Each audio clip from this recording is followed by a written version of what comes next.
சந்திரபோஸ், பகவத்சிங், காந்தி, நேரு, ஜான்சி ராணி என இமயம் முதல் மும்மணி வரை எண்ணற்ற தலைவர்கள் ஒற்றுமையாக பெற்ற சுதந்திரம்தான் இன்று 79வது சுதந்திர தினம்.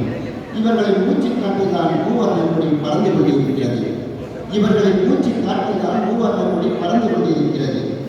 இந்த தலைவர்களின் உயிர் தியாகத்தில் அவர்கள் மனைவி கூந்தலில் இருந்த உதிர்ந்த பூக்கள் தான் இன்று தேசிய கொடியில் கொட்டிக் கொண்டிருக்கிறது. நன்றி, வணக்கம்.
அனைவருக்கும் இனிய காலை வணக்கம்.